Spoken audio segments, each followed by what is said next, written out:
Okay, so we're in our final class. So this is live session number 6 on August 7th, 2021. Congratulations, class, on making it this far. This is it. You'll never have to see me again. No, I'm just kidding. Unfortunately, you have to see me again, but not until October. I'm just kidding. I'm looking forward to being your instructor next fall, and focusing really on the evaluation stuff that we started this last week. So this week I didn't put any materials up. I figured you're all pretty much saturated. What's the point if your brains are full and you're worried about your papers and things like that, and also for the chapter, just to give you some time to read your assigned chapter for our groups today. And just to take care of the things you need to take care of. So really all we have is we're going to review the assignments, and then we'll take a break, and then we'll just break out into our groups to discuss the book. But I'd like to say that I was really happy to see your asset maps and your reflections, and just being really able to think about what you have and what's around you, and to see that a lot of you had some learning, a good learning, right? Like, oh wow, I didn't realize that this was there. Or sometimes you don't realize some of your intangible assets, and like, as if you're always in the community, or if you're from there, you just kind of like not take it for granted, right? But it's just a part of, it's almost like a part of the background, right? Like, it's like a mountain, right? There's that mountain over there. I see it every day, and sometimes I forget to take a look at it and say, wow, that's a beautiful mountain, right? So those are important things too, I think, especially for strength-based practice at all levels, but especially at the micro and meso levels, is to understand those intangible assets in your communities. And then, or if there's people, those experts that aren't formally, they might not even work for an agency. They might just, just have that expertise in the community, that, try to identify those people. And, one of the things that I want you to take away from that is your asset maps. If your grand challenge is relevant to those assets in your community, use that. So you identified assets in your community, and then we're going to go over the grand challenge paper guidance. There's actually specific sections in there that say describe the assets and resources, right? Describe the gaps, right? If you've already done that with your asset mapping, then it's actually, you already have an understanding of that, right? So try to think of these assignments as like they kind of build into each other, okay? And another thing is, with your grand challenge paper and your policy brief, those statistics that you use, or those kind of talking points that you use for your grand challenge paper, it's okay to use it for your policy brief. You don't have to make that, or you don't have to like research other stuff, right? You already gathered all that information. With a policy brief, it is brief, so you want to kind of present the most compelling, or that sort of states the case for your policy recommendations. So the challenge is, sometimes if you have a lot of data and talking points, is to choose the one what you think okay, okay, I'm sorry, I didn't realize that. Thanks, Rayla. I'll go ahead and change that over the break. But you have that Word document that tells you what the guidance is. And then when I was looking at I was on a call with a classmate yesterday. When I actually looked at the assignment link, I was like, That's not easy to read. I can see how anyone could get overwhelmed. I was like, too many words. So I'm gonna go in there. I'm gonna try to make it so where like the sections stand out a little bit more. But you have that Word document that I sent out a few weeks back. That you can look at that for now while I go in and open up the module. I didn't realize it wouldn't be open without the module open, so I apologize for that. So anyways, you with your grand challenge paper, a lot of the work is already done for your policy brief, right? Just think of it that way. As long as you cite it, the same sources, don't cite your grand challenge paper, cite the actual source of the data or facts that you present for your policy brief. And then one of the things that I notice is, and then I totally understand and get this, and it's one of the hardest parts to do is to make recommendations, right? That's like, okay, wait, I think there's a lot of like, wow, I don't even know. So that's kind of, as you grow as a master's level social worker, that's what you do. That's your job, is really to make recommendations, not based on how, I mean, the NASW code's good, but you have to have data to support that, right? And you have to be informed. And I think I was, on my call yesterday, I framed it in a way where, like, think of it as like casework or case planning or treatment planning, right? Think of, you can do, I'm gonna type this in. So there's kind of 4 steps in that process. So the first step is engage, right? To engage. So when we say engage, usually when you're doing direct work, it's like, build rapport, develop, kind of a working relationship or a helping relationship with your individual client, or maybe it's a family or whoever you're working with, right? At the meso and macro level, the engagement might be, to have a community meeting, or to meet at the macro level, you could have a meeting with different advocates, right? You're engaging in this sort of problem or issue that exists. Step 2 is assess. So this is in your casework, right? You are conducting like a multidimensional assessment. You're getting to know the client history. You're trying to get, so remember how in the, I think it's the policy brief, I have to look at the GC guidance, but it's really describe the contextual and historical factors, right? So at the meso level, it's the historical and contextual factors of a community or a service area or whatnot, right? At the macro level, it's like of this issue at a national level, but also kind of drilling down to the state level. And then if you can, bring it down to the community level. So in that assessment piece, your multidimensional assessment, what's this client's history? What are those contextual factors? Person and environment, right? What's the environment that they're coming from? So at both the meso and macro levels, there's that assessment piece, which is primarily research and data, right? You're trying to find data to support, some of the issues that are presented.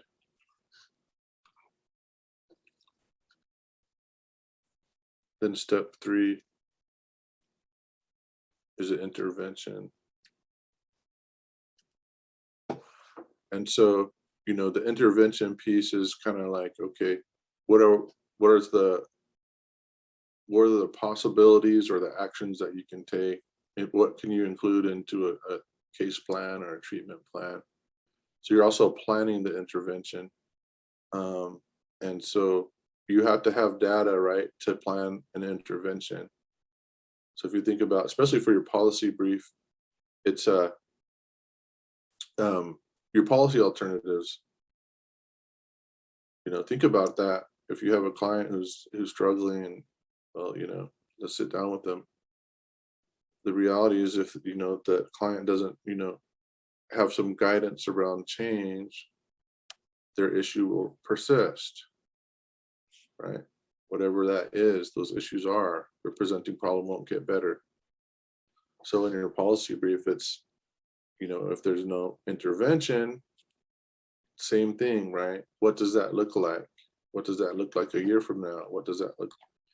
And again, with policy briefs, it comes down to costs. So I'm going to share a good way to find some of that data and that information. How this intervention piece relates to your grand challenge paper is really your lit review. So you're looking for best practices.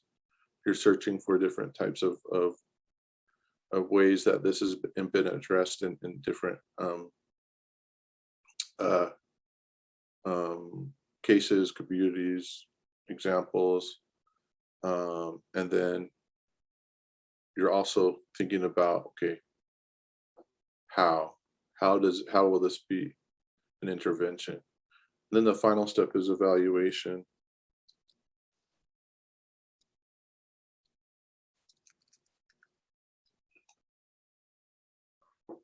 So that's where you think about, okay, let's take a look at all of these options here, or let's take a look at all these best practices here. Then let's take a look at some of the organizations or something in our community or groups, or who would be best to kind of take this on, right? Or you can also suggest, is collaboration, right? What groups need to be there, right? So for your recommendations, it could be not just, do the service, but you have to kind of talk about the steps, right? So just think about that. And then, so towards the end, you evaluate and you recommend. And so for both of those papers really have that section in there. So let's go over, then I'll kind of link what I just talked about. Yeah, so in your case, it's incarcerated population, right? But it's also thinking about, do we have agencies, do we have organizations that do this work already, or do they need to be established? Or maybe there are, but does there need to be more? These services need to increase? So those are the things that you're talking about. Or does the service model change? Is it effective, right? So you're really exploring that some more. So once you have a good sense of that for your GC paper, then in your policy brief, you can say, well, wow, the research shows that this model works, right? So for reentry programs, what's the best time to start those programs, right? Should you wait until somebody's released, or should you start developing and delivering those programs while they're still in, maybe with 6 months to go or a year to go, right? Or should there just be a program for, if you have a 1 or 2 year sentence, should they just be in a reentry program the whole time? You know what I mean? And then thinking about that transition out. Those are really big questions to answer. I don't expect you to answer that with your grand challenges paper, but maybe just identify, what those practices are and what has worked. And you can probably find that in your grand challenges literature. Okay, let's see. Okay. Yeah, it's a lot to cover. It's a big problem.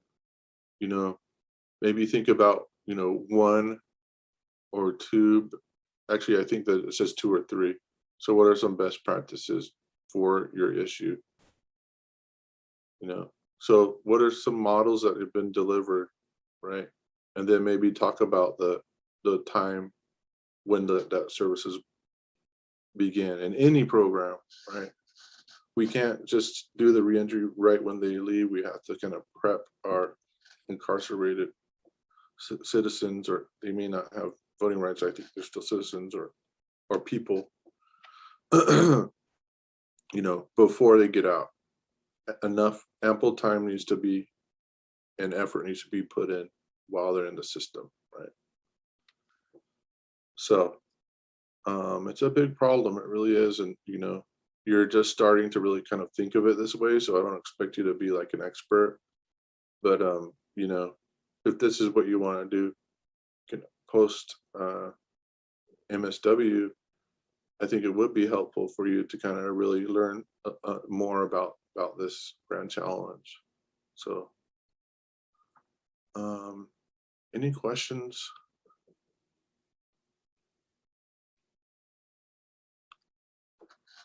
All right, I'm gonna go over the grand challenge paper here, and then we'll go over the policy brief, and then we'll take a break.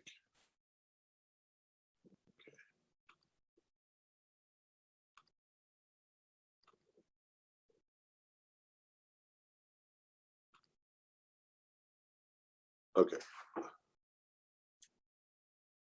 So the first thing you need to know, and this is this, yeah, it's number 7.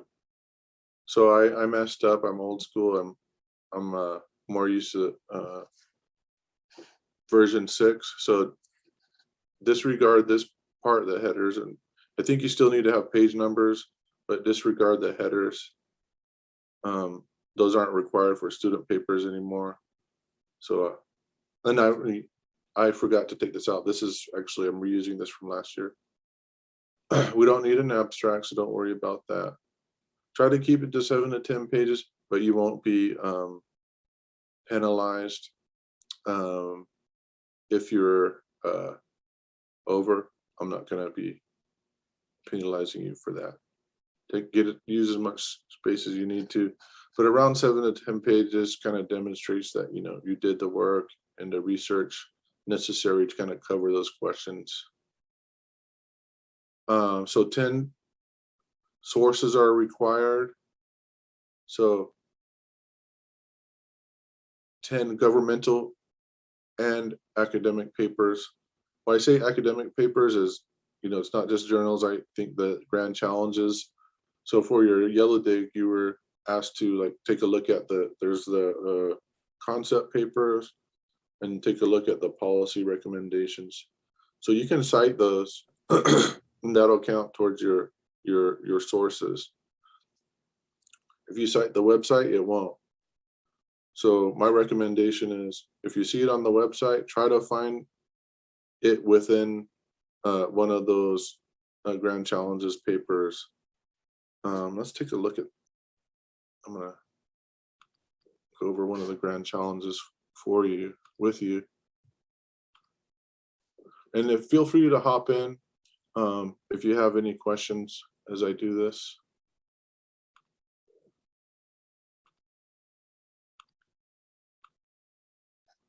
Okay, so let's choose a challenge.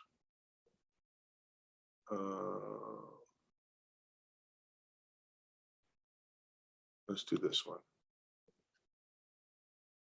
So you have this brief description here.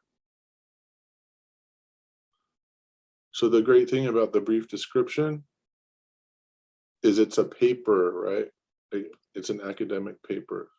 It's a separate PDF. So you can cite this. You can see here's the date up here, the title. You could put grand challenges for social work as the author.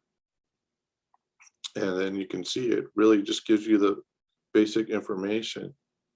Remember how I asked you, hey, what are those recommendations from the grand challenges? They're all right here.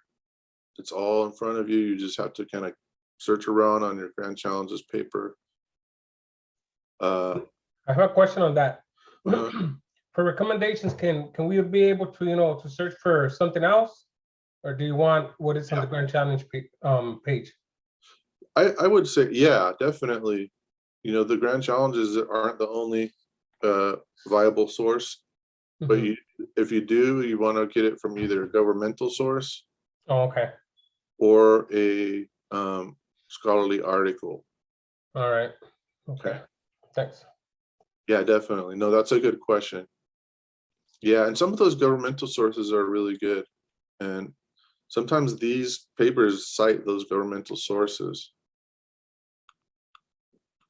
Another trick to understand, to kind of save yourself some time, is to always look at the resources or the references at the end of all of these papers, to look at those titles, look, okay, what is that one focused on? Maybe that one's useful. So that's a good idea too, to sort of like, kind of a shortcut, I think. And then the concept papers, so they're all on the front page. You see these two, and then the policy recommendations here. And sometimes there's some overlap or repeating. Yeah, so this was actually part of the brief description. So you'll see those recommendations.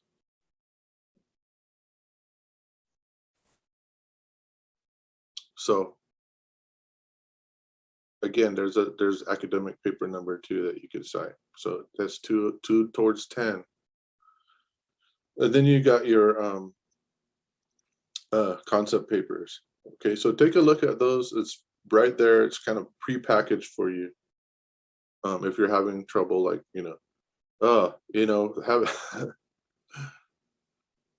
you can get into a rabbit hole with this, right? Especially like on Google Scholar, or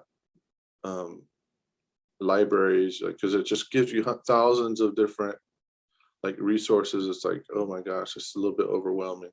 So that would be my recommendation. Let's just click on this one, practice innovation through technology. Okay, so I'm going to go ahead and scroll down to the bottom. So this is a 22-page paper. Let's see. Okay. Wow, look at all these references, right? Take a look at these. There's these look kind of like it aligns with what I'm researching. Take a look at the titles and things like that.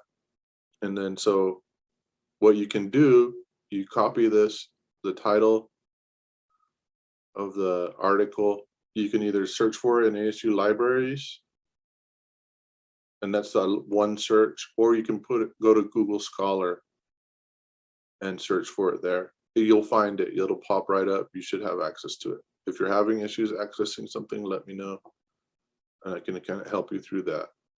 So, a real easy way to kind of identify scholarly articles. Okay, so let's go back to the PowerPoint. Okay, so we're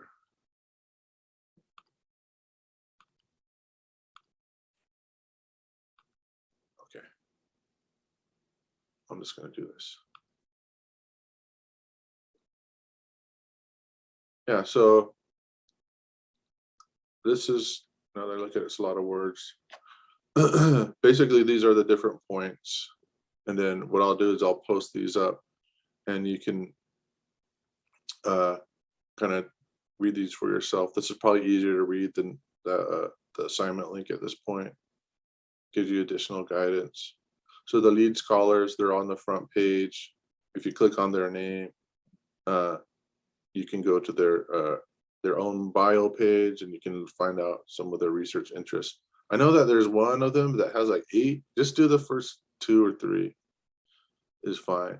Maybe just say there are others, but these are the 2 or 3 that I included. in your paper. Yeah, I don't expect you to list all if there's way too many of them, because it's like, okay, so who's the lead if there's 8 of them? I don't know. Anyways. So again, as I talked about, what is it trying to address? Look in your brief description. That's if it's a separate PDF, I'll count it as a paper. Concept papers and policy recommendation papers. Yeah. And the scope is really, how big is it? Is it targeted towards specific communities or demographic? And what should social work do? Here, I noticed that this wasn't really clear. So just think about, so for those of you that are doing homelessness, somebody tell me what the definition of homelessness is, if you know it, just right off the top of your head. I think it's a person who does not have a shelter or a place to sleep or something like that overnight, or for a long period of time, who is displaced. Yeah. Yeah, and there's also another term of chronic homelessness, right? Someone that's like long term. So there might be some of those like concepts or things that just you need to define. So that's what this is asking for, is and there's also like I know that there's couch surfing. If there's multiple families living in the same home, like that can be considered homelessness as well. So you just to think about that. I think that one's seen more with the teens, with school aged, with the youth, the Yeah, couch surfing. right, right. And so you could even put that in there, homelessness can also include, it's okay to put couch surfing in this, and then you can say this actually is, something that impacts teens more than it does adults, right? And then, the priorities, again, it's just restating what the Grand Challenge papers state. Don't, if there's like 20 of them, just do like 2 or 3 that are relevant to really your interests. Wait, let me see something real quick. I think I put animations in here. Okay, oh cool. Forgot. Okay, that makes it more readable. Okay, sorry about that. It's been so long, it's been a year. Okay. So analysis and critical reflection, why is it a social justice issue?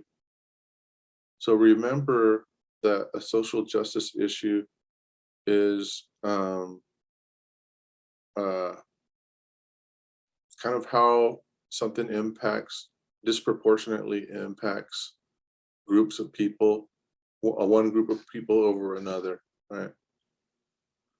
So when you think about teens and that are homeless, one thing that comes to mind is the LGBTQ population. I've heard a lot about that, where if a family doesn't accept them for who they are as a LGBTQ person, that can lead to them kicking them out, or they feel like they're not accepted, so they run away. You know what I mean? So, digging deeper into that, how it might impact these, and obviously if you're impoverished or former foster youth, those types of things that come to mind for homelessness. So that's what you really want to do, is just kind of state why it's a social justice issue and what groups are impacted disproportionately. It's basically what it's asking. I think you all did a great job with the areas of the NASW code, of defining those parts of the NASW code. What we need to see to go a little further is a sentence or 2 on how that particular part of the NASW code is relevant to this issue, right? So I think some of you may have put service, right? And maybe again, let's just stick with this theme of homelessness. You restated what the definition of service. You just need to state, okay, service is related to this, issue of homelessness, because people that do experience this may have a barriers to services or a lack of access or lack of services available to them in their given area. I think one of you may have identified the transportation. I might have been you, Mariela, in your reflection for the asset map. But the issue of transportation too, can be linked to that. So, just to go a little bit further to make that connection. A little bit, not a lot. Don't spend too much time on it. Just make sure that you articulate that. And then your limitations, I think for everyone, like the limitation, the first one relevant to all of your grand challenges is that the problem is so big and it's so embedded into society that it almost seems like, almost impossible, or like it's going to take a lot of coordination at all levels, from the macro, meso down to the ground level, right? To start making a dent. Or, I think personally, an easier solution is to really restructure your systems, right? Which is so hard to do here in the United States, like it's so political. And then, the limitations of social work, think about, do we really, as social workers, and you got your BSW, do social workers know how to work with this population, or,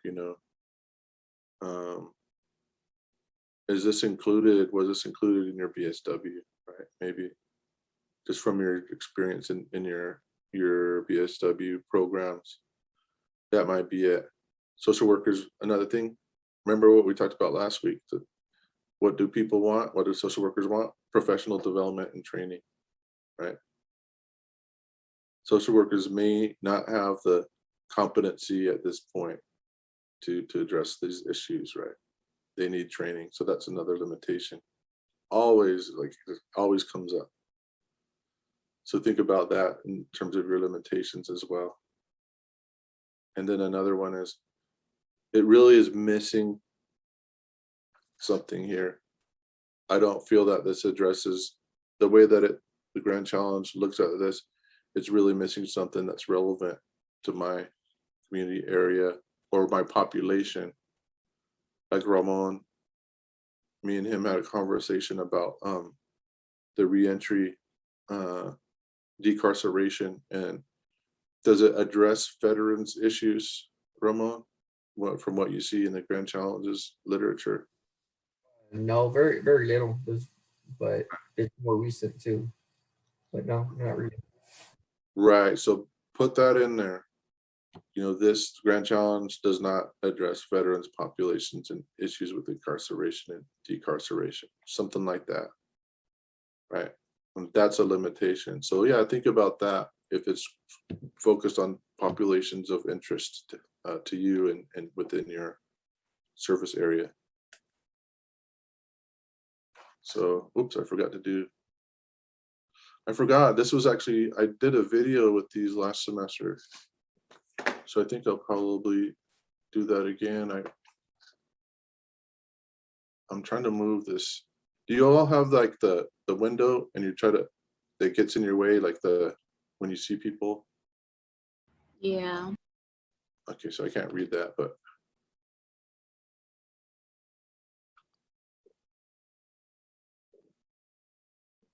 Yeah, so this basically echoes what I said.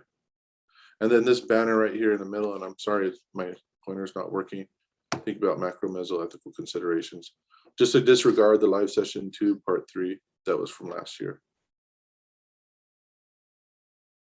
But maybe I could put that up. Let me take a look at what that is, and then I could probably put it up if it's relevant. Okay, that's not, this is old from last year. Section 3, why is my mouse not working?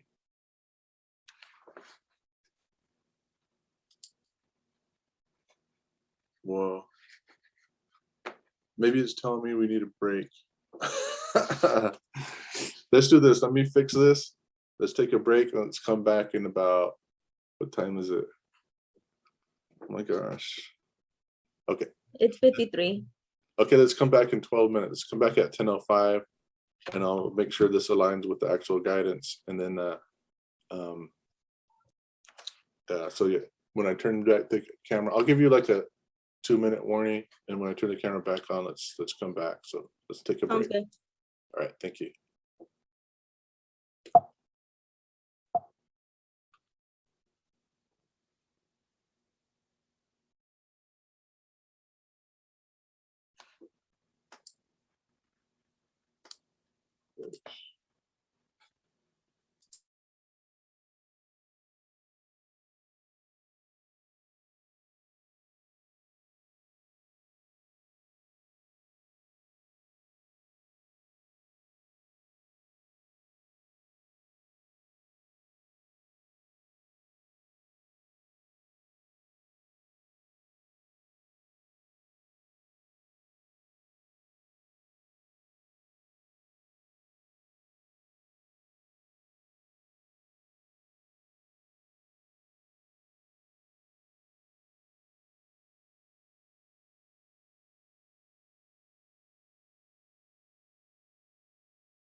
Okay, welcome back. So Rayla asked a good question about posting these.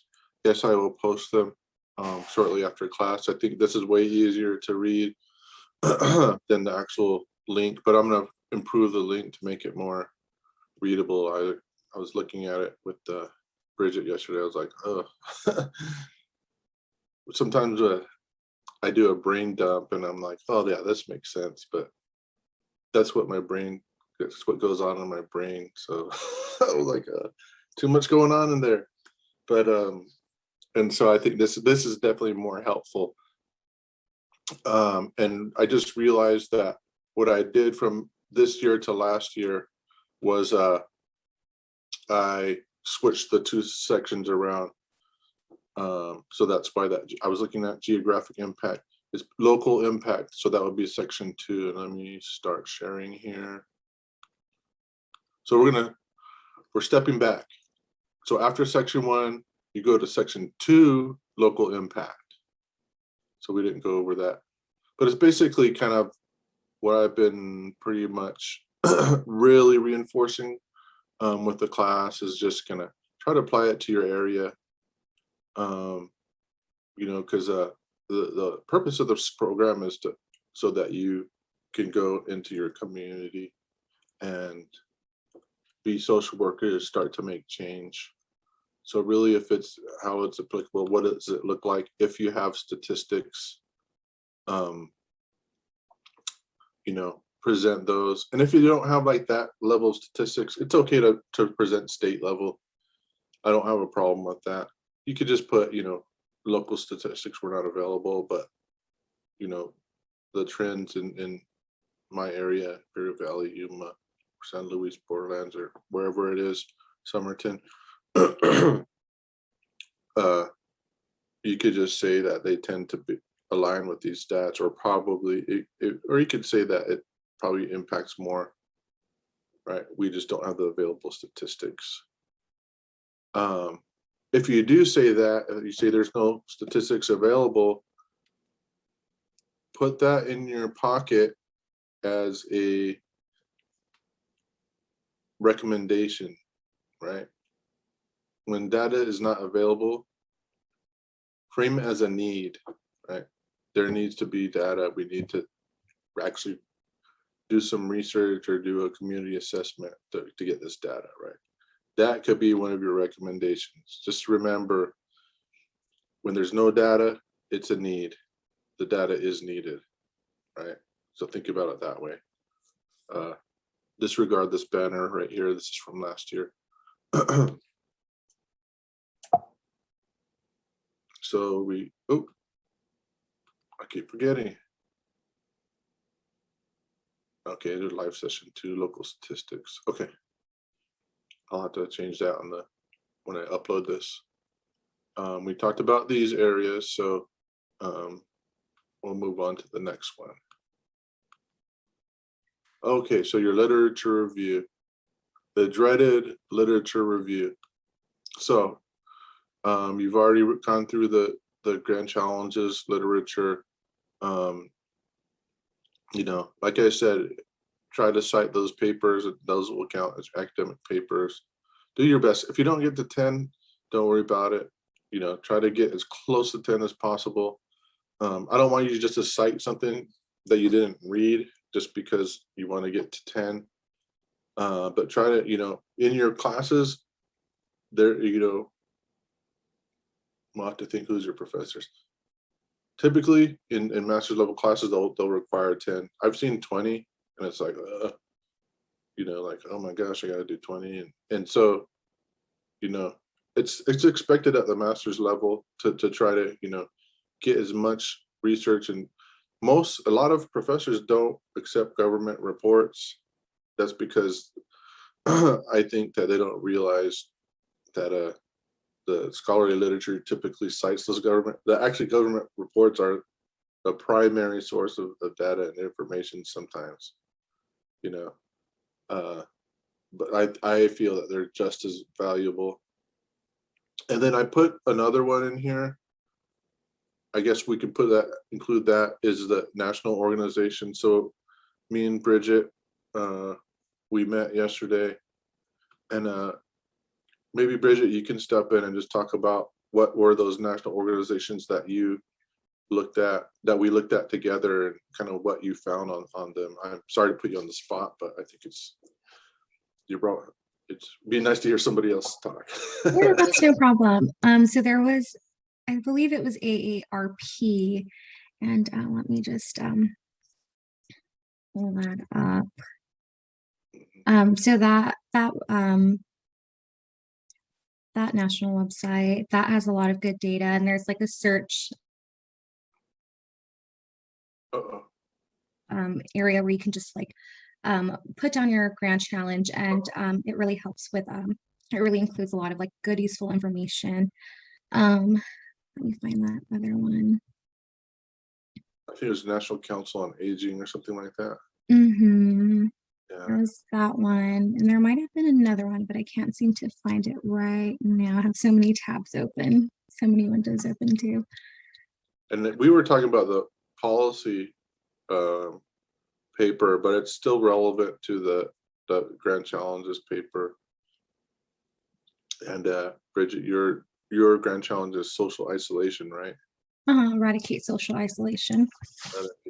So what we did is we went into the AARP, which is American Association of Retired Persons, a very big national lobbying group, like huge. When congressional elected leaders see AARP coming, they turn the other way. They're like, oh, you know, they have a lot of clout on Capitol Hill. It's a huge great advocacy for older adults. But they also do a little bit of research, and they do partnerships. And so what we did is we just put in the search box on the organization's website, we put social isolation. And a lot of good stuff popped up. And what we were actually trying to do, and we'll talk about this next, is trying to find the cost of something. And I'll show you how to do that for your policy brief. But, you know, take a look at them. I don't know all of them, and in hindsight, I think, you know, I could have provided those to you, would have made it easier. If you just Google national organization on or focused on in your Grand Challenge or the issue there, there might not be like decarceration if you're doing, you know, that. There might be like prison reform or sentencing reform, or, you know, justice system reform, something like that. And then you'll see a whole bunch of national organizations that are advocating, but they're also doing studies on this.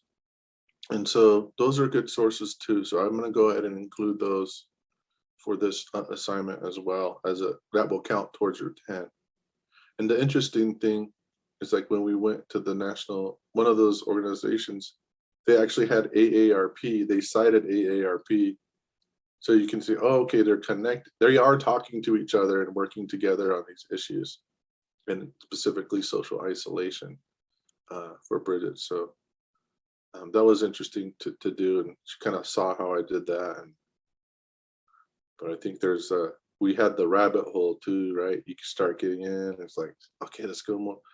Try not to get too deep into the rabbit hole. Try to find, you know, things that would be useful initially. That would be my suggestion.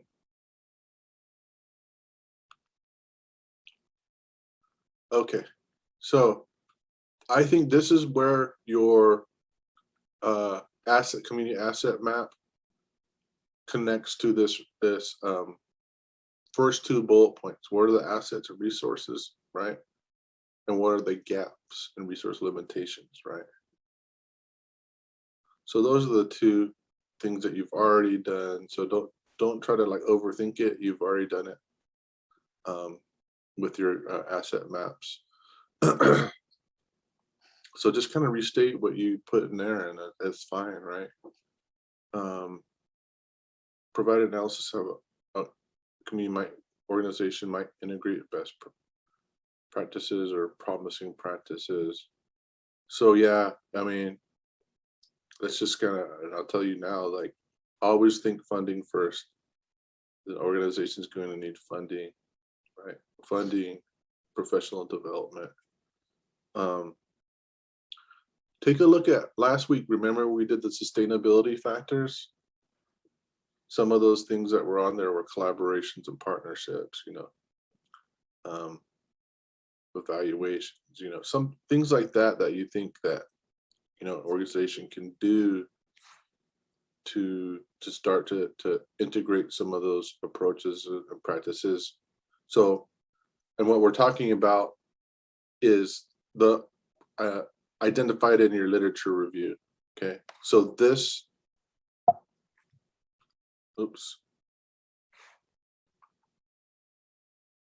so section 4 is what are those approaches or models or practices. Section 5 is first you start with your sort of your assets and needs statement, and then it's like, okay, so how do organizations do what you identified in the literature review? Okay, so you have to connect those two. And then finally, it's just, again, I would say if you're having a hard time coming up with recommendations, go back to those sustainability factors and pick 2 or 3 that you think would be good for organizations to do in order to integrate those best practices. And you can also put, I don't think grant fund seeking is in there, but grant seeking, development of funds, submit grants, search for opportunities to get funding for these programs, is also another one that I would include in there. So, the hardest part definitely is a recommendation. So, if you're having trouble or, need suggestions, feel free to reach out. But again, take a look at, those best practices for sustainability. I believe I put the article in the module page, so you can just download it and cite it. So there's another academic paper that you cited if you do that. And that's kind of why I put it up there. I just want you to think about sustainability, and because a lot of the times in our underserved communities, these programs come and they go. Sometimes even when the presidential administration changes, the program changes, and that's kind of like the political impacts. But those sustainability factors are really say, even through those changes, if you do these things, the program will be more likely to continue. It's never guaranteed, but it's more likely. Okay. So this is kind of a really kind of dissecting the grand challenges paper a little bit more for you. I know you've already started, been doing this work throughout the time we've been together, and so really try to organize your thoughts around this and kind of bring in your informed, your educated recommendations. You're gathering data and you're making recommendations. Think of it again from the casework perspective. You're doing your assessment, you're kind of coming up with a menu of things or that you see in the research, evidence-based practices for a treatment plan. Think about it like that way. Then you're recommending sitting down with your client and saying, okay, here's what I think we should do and include on your treatment or case plan, right? That's kind of what this section is. So that's the grand challenges paper. For the policy brief now, it's only 1 to 2 pages. So try not to get overwhelmed with that. And you can use the data that you gathered for your grand challenges paper. You can use that same data for your policy brief, okay? So just know that. So a lot of the work that you've done is really, you've already done the work, really, right? Now you're trying to kind of take what you put in your grand challenges paper and then think about it in more of a policy context, right? Professor, I have a question. Mm-hmm. For that one, that's gonna be single space, right? Yes. Okay. Yeah. I just want to make sure because we've been doing, double space on all the papers, and all of a sudden I see, single space. So I just wanted to make sure. Yeah, and that's a good question. And here's why. Again, unfortunately, academia, thinks that the world revolves around us, but in reality, people don't like APA when they're reading informational. Like, imagine putting a community brochure out there or a flyer out there. Like, you give it to a community member and they're reading it, and all of a sudden there's this thing in parentheses, there's these names, and then there's a year, and you're like, it's so distracting. Like, I don't know what APA is thinking sometimes, but so again, so that particular type of product, the policy brief, is really, again, it's brief, right? And it's really designed to kind of really just real quick hitting, catch the attention of a policymaker, right? You can use, I'm not going to ding you if you use APA in-text citations, but typically what's used for this type of paper is footnotes. And then if you go to and I apologize because on the assignment page, I did put a link to a video, and obviously there's no access to it. So I really do apologize for that. But I recorded a video of how to do that. And so I'll post that. That'll be posted with it. So let's kind of get into it. I think I was able to see it, Professor. Oh, you were able to see it? The one for the footnotes, yeah. Okay. That's how I kind of figured out how to do the footnotes. So Okay. Rayla, question. Yeah, in the updated assignments document that you sent out, the policy brief, it says that the policy brief should be about 2 to 3 pages. But you would just mention 1 to 2. Is there a specific amount, or does it matter? Yeah, 1 to 3. I just say 2 to 3 because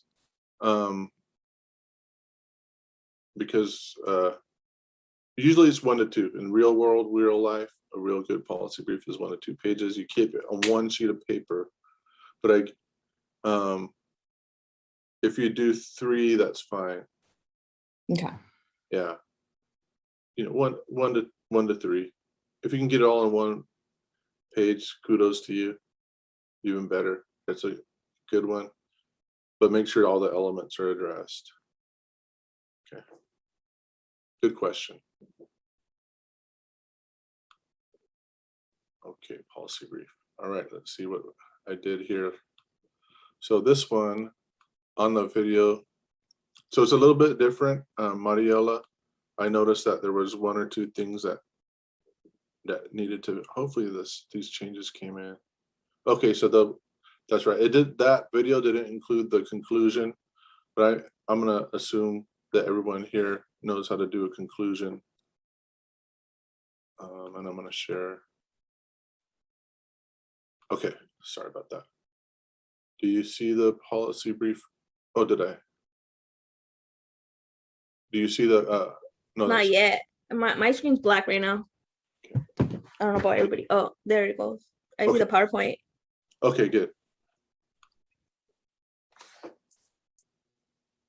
Okay, yes, single space. I know it's like, wait, what? Like, I've been doing double space like my whole time. Again, the point is your audience wants a single space, not crammed. You just make sure it's not like crammed. I know there's ways you can sort of put spacing in between lines. You don't have to use Times New Roman. You can use Calibri or Arial. If you want to get fancy with it, you could even do 2 columns. And then you could even do the little call outs, which are little like text boxes to put information in there if you wanted to. There was one, I think there's an example in that video that shows like, call outs. They put the summary recommendation in this little sort of box on the side. And when I was looking at that, I wouldn't recommend that because it was the summary of findings, and it was on the side, because it doesn't, you want the reader's eyes to go to that first, where executive summary or summary of findings. You want them to see that. And so you could even put that part in a box, right? And then make a different background color to make it sort of pop out. If you wanted to, you don't have to. I'm not going to ding you if you don't. I'm not going to give you extra points if you do. But it's just a good way to sort of, get your key points kind of in the minds of the reader before they start kind of getting into your policy brief. Okay, so like Mariela said on that video, I do show you how to do footnotes and endnotes. So if you want to give that a try, go for it. But if you just like, okay, I just want to get this done, I know APA, I'm not going to ding you for that. But just know, if you're writing policy briefs out there in the real world, footnotes or endnotes are the way to go. So the APA style references is just that, so if you do footnotes, what happens is you'll have a little number pop up here, then at the bottom of the page, it'll have a little number. And then what I'm saying, APA style references is what you would do if you did it at the end of your academic paper, just the same formatting. And so you're familiar with that.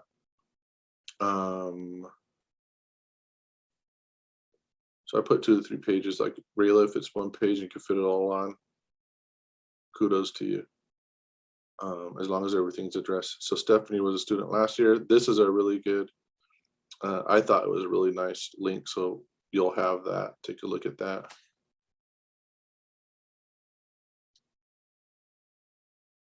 Okay, so titles.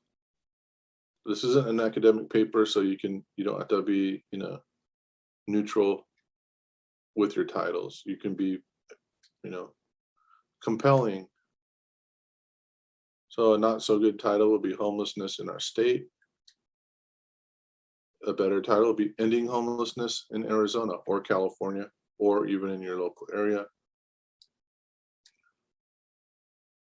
A very compelling title is ending homelessness in Arizona, policy solutions to address a growing problem. So what that does to the reader, it says, okay, we need to end homelessness. But the key thing here is you're saying it's a growing problem, right? So you're planting this idea in the policymaker's mind that it's a growing problem and that solutions are needed to address this. The policymaker says, oh, wow, I want to see what those solutions are. Maybe, I don't know. Hopefully, maybe not all of them. Okay. So the first part is the summary, executive summary or summary of findings, whichever you prefer. Thank you for those of you that said, you'll do this one and this is why. So just the differences. And there's some examples on that video that shows you what that looks like. I think the key thing for you to know is that you don't want to do this until you're done with the other sections. Okay. So that's the key thing.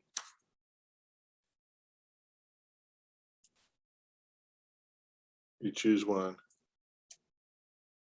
The background and scope, so it communicates the importance of the problem, scope and magnitude. Okay, so this is where you, if you have already gathered statistics for your grand challenge paper and they fit with your policy brief, it's okay to use those. Again, just cite them. Also, these statistics that you use are probably good to put on your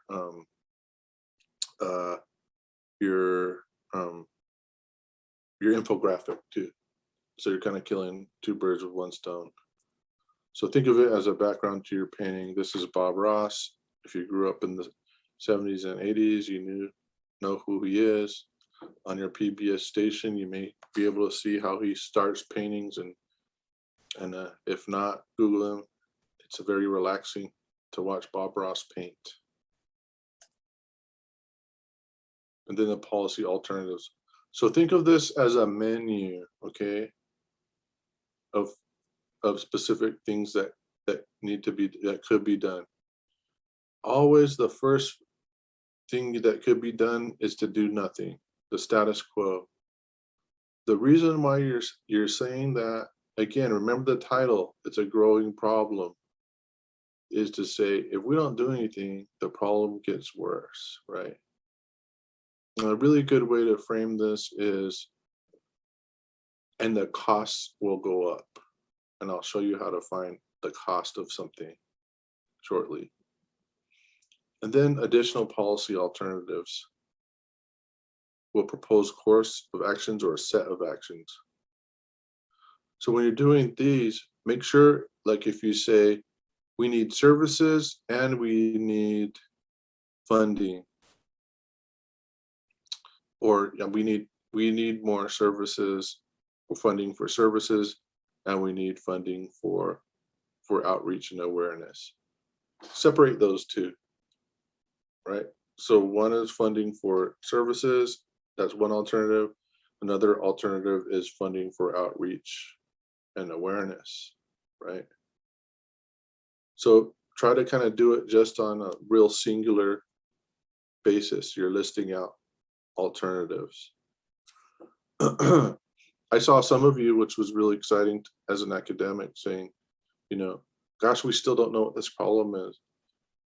So if some of you suggested to do like needs assessment or research, right?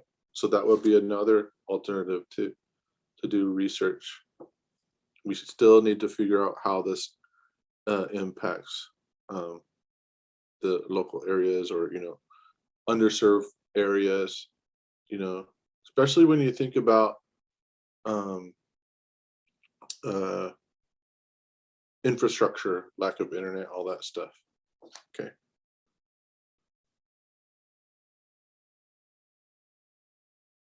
And then the policy recommendations are specific and actionable steps. So, but here's one thing that you need to know. You're taking the policy or alternatives, except for number one, the ones that you think should be implemented, and then you're restating them here. So if you said we need more services, we need more research, we need more outreach and awareness, you know, that's what you want. You want us, this is the package of those three policy alternatives, you know, so you're just bringing it all together, saying we should do all of them. Okay. We should do all of these. So don't like think you have to come up with anything. You're reusing what you stated in your alternatives, but you're providing specific actionable steps. If you're having issues thinking about that, again, I would say, you know, think about it in terms of, you know, some of you are talking about specific acts of Congress or support. So if you're talking about a specific act, then just say, I recommend that, you know, this law be supported. And, you know, once that's done, you know, that that support is provided to local areas to access those resources or whatnot. Just try your best. Try to kind of think about it as, you know, this is what you need to do in order to make this policy work, right? It's hard. It's like, oh gosh, like the hardest things to do sometimes is recommendations. And I remember I was thinking back, you know, if you ever work in child welfare, and if you're ever a case manager, one of the things that you have to do is you have to go to regular court hearings, review hearings for foster kids on your caseload. And the judge always at the end says, what is your recommendation? And then it's like, the first time a judge asked me that, I was an MSW student, and I'm like, looking around, like, what? Like, I have to make a recommendation? Like, then you realize how scary that is, because you're impacting the future of these foster kids, right? So it is kind of scary, and I acknowledge that. Just do your best. Do your best. And what I'm really trying to see is like that you went through this process, right? And that the pieces are connected. I'm not going to say, oh yeah, that's not a good recommendation, right?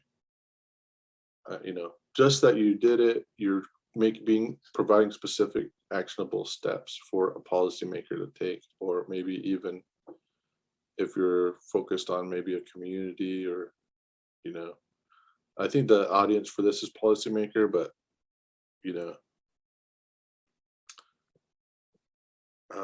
but that's, yeah, that is the hardest part. Then the last part is a conclusion. I didn't put it in here. I'm gonna add that slide, but just kind of sum it up real quickly. And then a call to action. Real like, hey, okay, remember, you know, this should be addressed. We can't wait any longer, right? Something like that. Sum it up. And then, you know, after you do all that, then you can just take those key points and put them in, restate them in an executive summary or in your bullet points way at the beginning. In a lot of your outlines, I did mention that, you know, what is the cost? So if you can find that, great. And I'll show you just a real quick way to find the cost of anything. So there's this evaluation or technique or a research technique called cost benefit analysis. So let's think. Let me think of one. So the costs and benefits. See, I already have some of these of, let's do rapid rehousing. So this is a model for addressing homelessness. And typically what you'll find is you'll find studies. And then you can say, all right, this here's one national. So this is a national organization.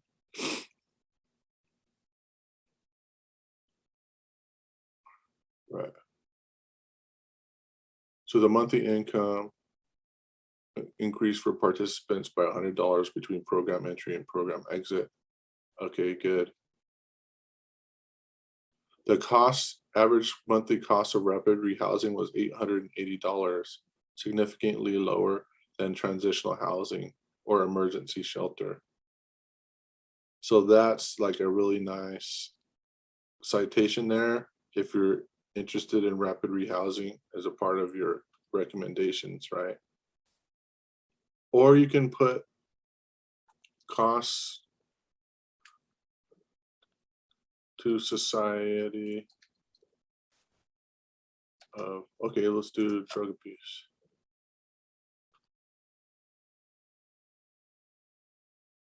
Okay, so we have this one here. This is a National Institute for Drug Abuse. So these are older, but you can see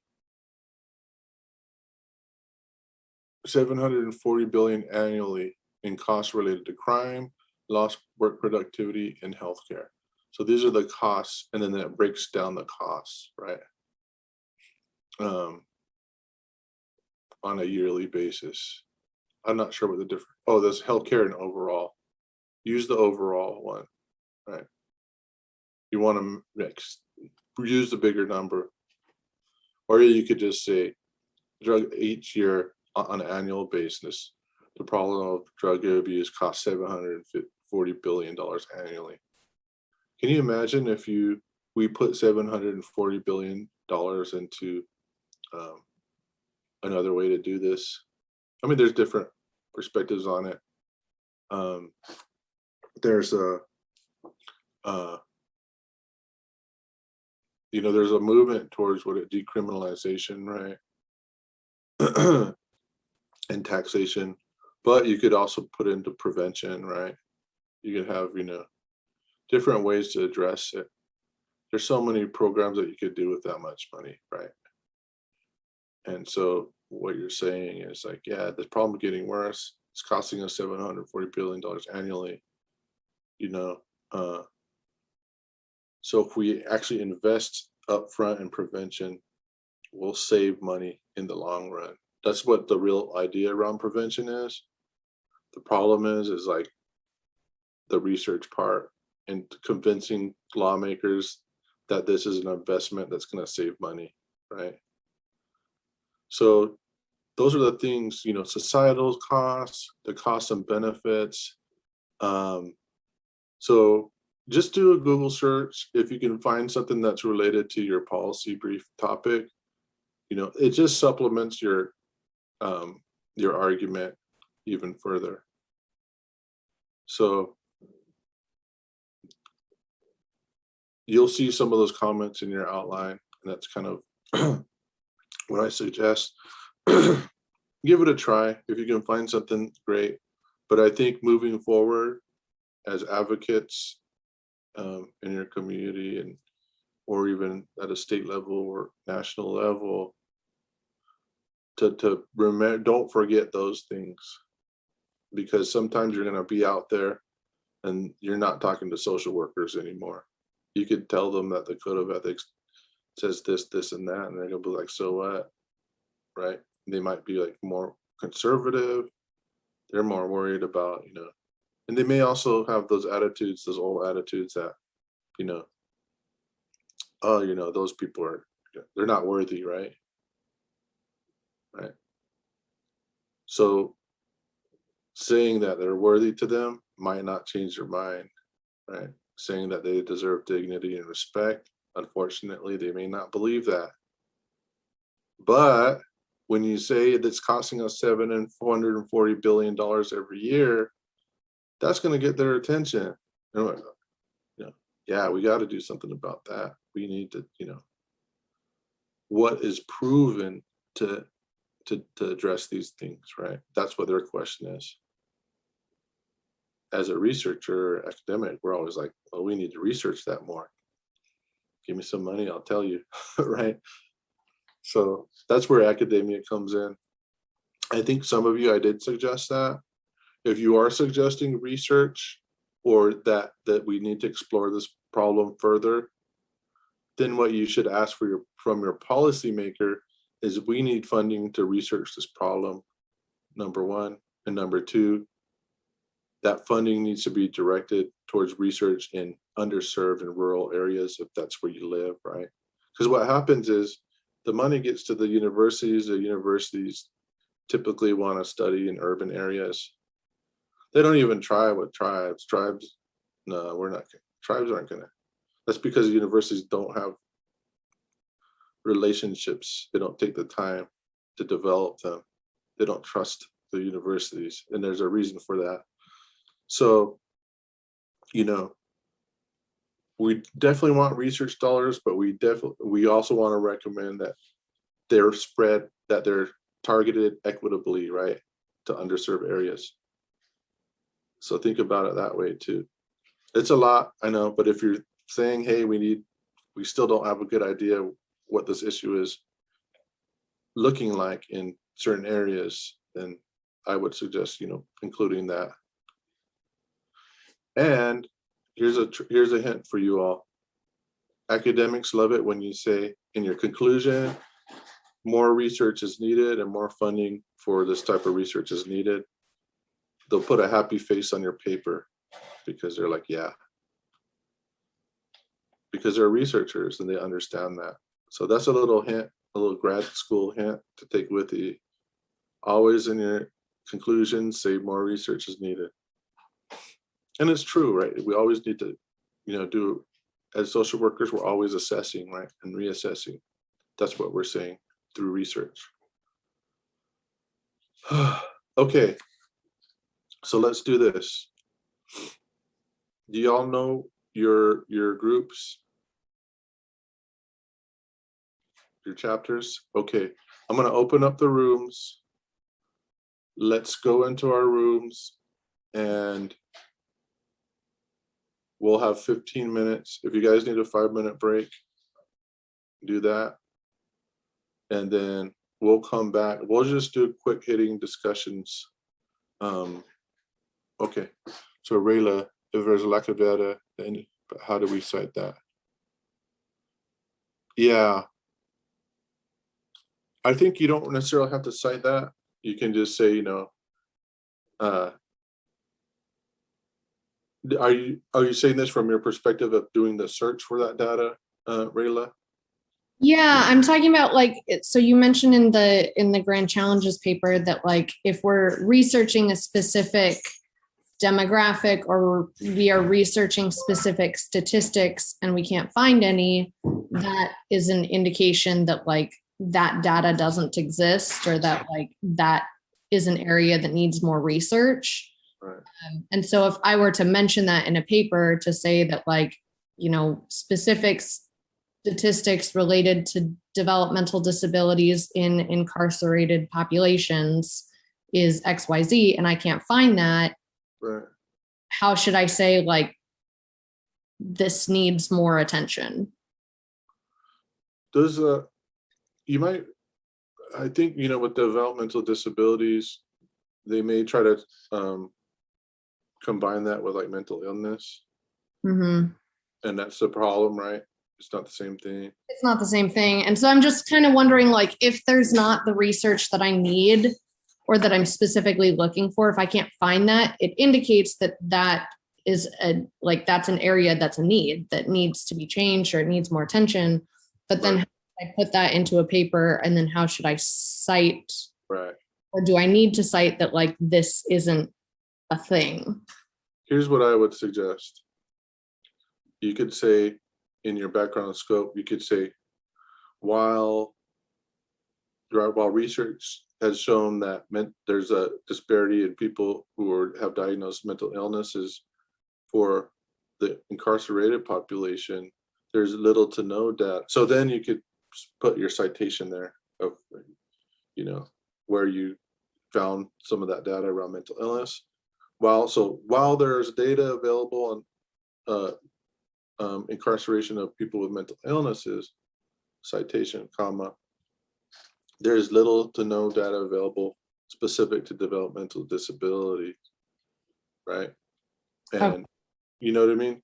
So you're citing some similar statistic or issue or like sort of demographic because you're saying, oh, we have it here, but we don't have it here, right?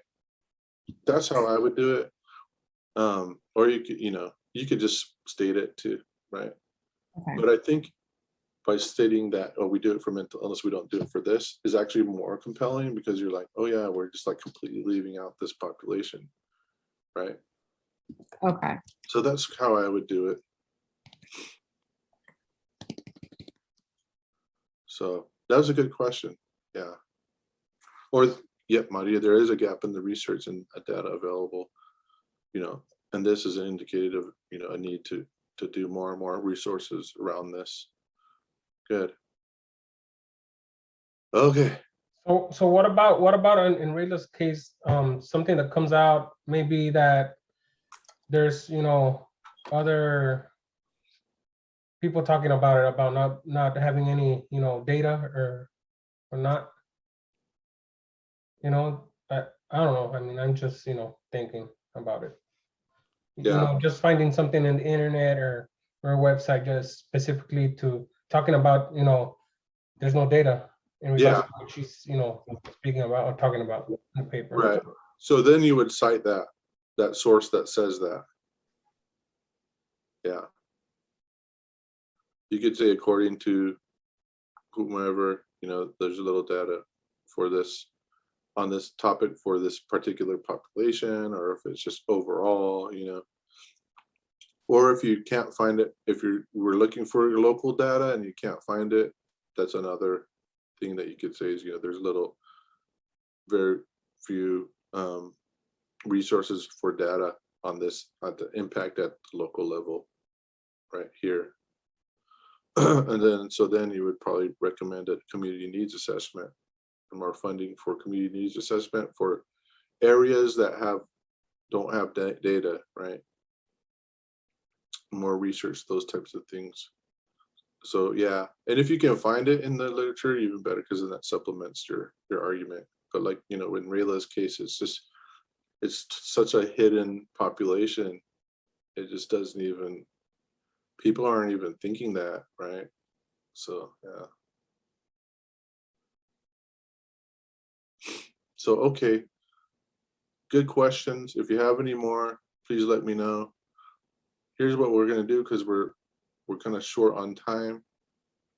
We'll just do our breakout groups, and then you just talk about your chapter with each other. And I don't think we'll have time for much facilitated discussion, but just kind of when we'll come back, you can just do like a chapter summary, and we'll just go from chapter 1 through 5, and just to talk about it in brief summaries, and then we can do a group discussion afterwards, and then we can go our merry ways and take a moment to breathe and celebrate that you're almost there. Almost there. So okay, I'm gonna open the room. So, and then yesterday I did send you those Google Docs, so make sure you're signed into ASU. And can you guys see your rooms?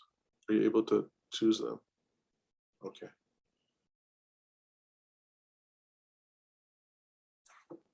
So go to your room number that's aligned with your chapter number. So chapter, Professor, is that the ones that you loaded, you know, the groups that you loaded, the docs? Do you want us to put the information there, or is just, you know, or did you just make that for us? Like, it's just for you to just okay. to guide your discussion. All right, Mhm. cool, thanks. Yep.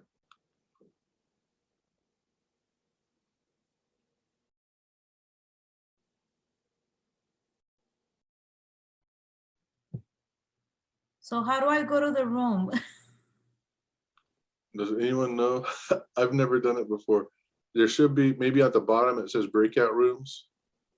Oh, duh. Got it. That's okay. Sorry.